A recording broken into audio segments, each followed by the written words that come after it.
sí, Bueno, Ceferino, un mes de agosto, pero en el 2007 los noticieros recogían lo que ustedes van a ver ahora. Una situación muy confusa, tiene como protagonistas a un avión, a un venezolano y su maletín, en este caso el sábado pasado, a la madrugada, un ciudadano venezolano que llegó al aeroparque en un avión privado y le encontraron en el maletín una importante suma de dinero. Bueno, embajador Eduardo Sadús, esto fue cuando se anunció el famoso bolso o valija del señor Anthony Wilson con $800.000, que en ese momento la sociedad argentina lo absorbió con mucha facilidad. Bueno, pero el tiempo ha demostrado que las negociaciones y los negocios con Venezuela están teñidos también de corrupción, y usted fue, siendo embajador argentino en Venezuela, el primero en denunciar y detectar algo que estaba funcionando mal, ¿no? Bueno, a mí me nombró el presidente Dualde en el 2002 y estuve en Venezuela hasta el 2005.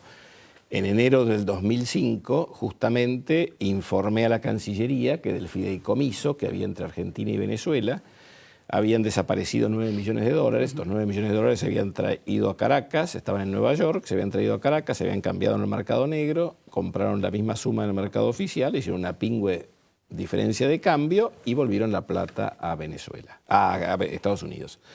Esta plata del fideicomiso se utilizaba, era la plata que pagaba la Argentina para comprar el fuel oil venezolano, y esa plata que nosotros le pagábamos a Venezuela iba al fideicomiso y se iba a utilizar para comprar bienes y servicios argentinos. Las empresas argentinas estaban teniendo problemas para cobrar de ese fideicomiso porque justamente se había desviado los fondos. Entonces mi cable decía corrupción. Esto parece que detonó una bomba atómica. El presidente Kirchner entonces parece que montó en cólera y me enteré a los pocos días por Página 12. Entré por internet a Página 12, vi el título Garré a Venezuela e informaba que Nilda Garré me reemplazaba a mí en Caracas. ¿Se enteró por un diario? Me enteré por un diario. El diario oficialista. El Pravda de la época. Entonces lo llamé a Bielsa, que era el canciller, que me había ratificado en el cargo pocos meses antes. Nunca me devolvió el llamado. Lo llamé a Tayana, que era el vicecanciller. Tayana me devolvió el llamado y me dijo, mira, no te preocupes, el canciller se enteró igual que vos por el diario. Fue una decisión del presidente Kirchner. Y bueno, ahí regresé a los pocos tiempos al país. Me quedé en mi casa durante un año sin funciones. Y al cabo de un año, bueno, se vio el otro día por televisión, me metieron en una covacha en el tercer piso, en la guardilla del Palacio San Martín, para colaborar en el programa de apoyo al comercio exterior. Perdió su carrera. Perdí mi carrera, efectivamente. Tenía que haber jubilado muchos años después. De hecho, me tenía que haber jubilado el año pasado y me jubilé hace 4 años. Pero hoy puede contarnos esto. No sé si es mucho compensa la pérdida de la carrera y tanto sufrimiento, pero es un buen gesto. Sí, yo no me arrepiento de haberlo hecho, creo que hice lo que debía hacer, pero evidentemente tiene un costo, y yo creo que fue un mensaje mafioso a colegas míos diciéndole no hagan lo de Sadús, pues les va a pasar lo mismo, ¿no? Es decir, es tan claro como eso. Mensaje mafioso. Y detrás ¿cuáles son los personajes que se mueven detrás o que conformaron lo que usted define como mafia? ¿Debido? Mire, yo creo que la mafia tenía un jefe y la mujer de un jefe. Es decir, cuando uno veía, yo los tuve a los Kirchner 2 veces en Caracas, y cuando uno veía el terror pánico que le tenía el entorno, y hablo del entorno ministros y otros funcionarios, evidentemente yo creo que nadie sacaba los pies del plato sin autorización.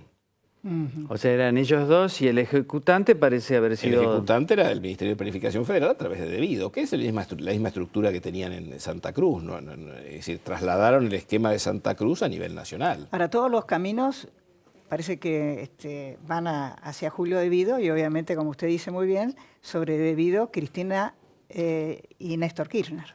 Bueno, evidentemente. Además uno ve cosas, como decía Margarita Stolbizer hace un rato, realmente obscenas. Cuando uno ve los jardineros, los secretarios, las cocineras, manejando fortunas, con autos Sport, con propiedades en Miami, realmente, o eran muy inteligentes el servicio que tenían alrededor, o no sé, a lo mejor eran maravillosos. Y las relaciones con el presidente Chávez eran de una gran cercanía, porque para hacer esa maniobra con el fideicomiso...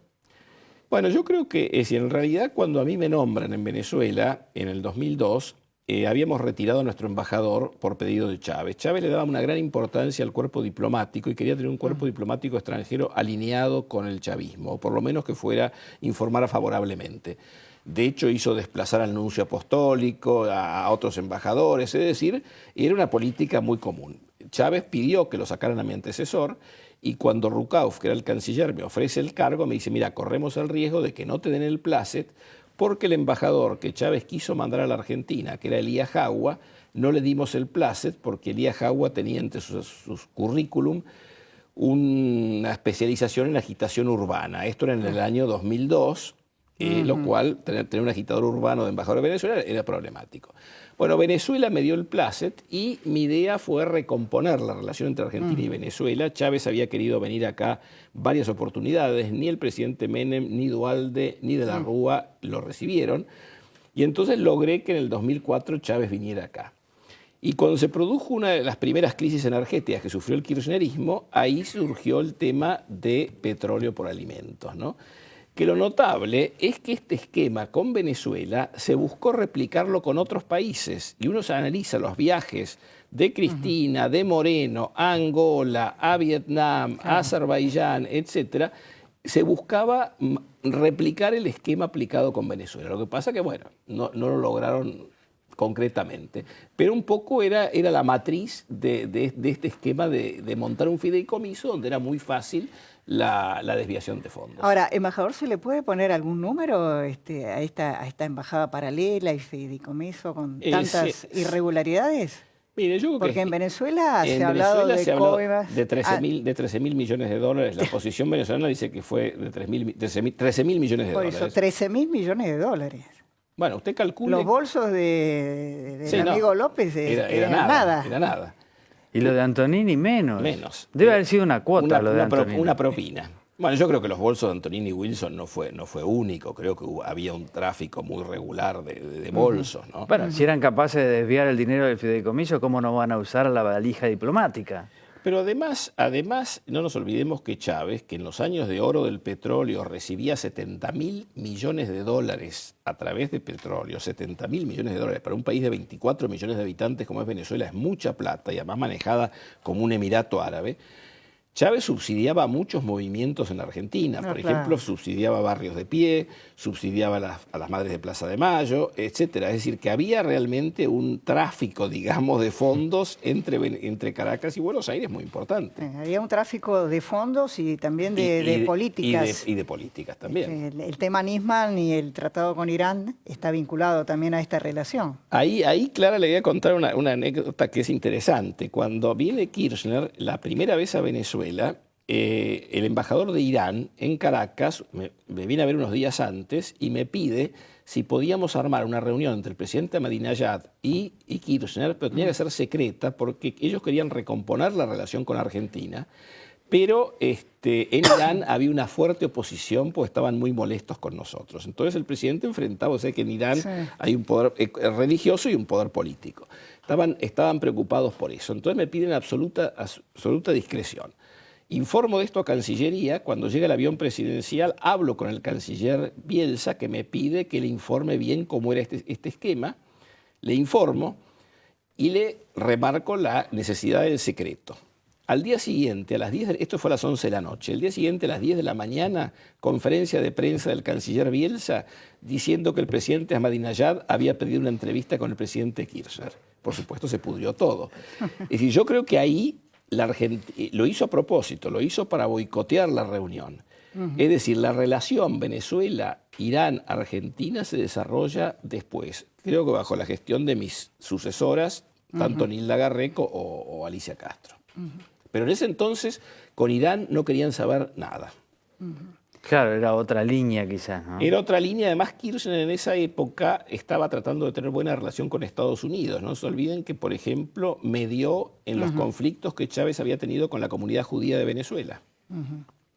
Si la llegada de Cristina cambia de alguna manera.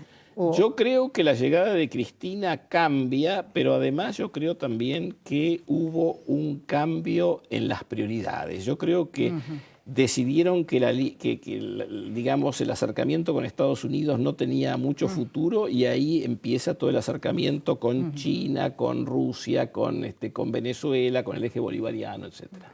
Ellas se sienten un poco, especialmente ella se ve desalentada, porque al principio puso esfuerzo en una buena relación con Estados Unidos, pero... Estados Unidos nunca la recibió. Nunca la recibió, nunca la quiso. Nunca la recibieron. Es decir, así como a Kirchner Bush lo recibió en el salón de la Casa Blanca, en el Salón Oval, a Cristina nunca la recibieron. Lo mismo que nunca lo recibieron a Chávez. Chávez nunca fue recibido en Washington. Embajador, gracias por haber estado con nosotros.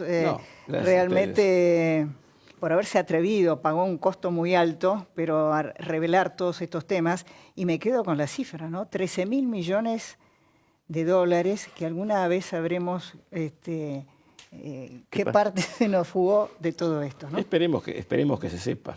Esperemos que se sepa.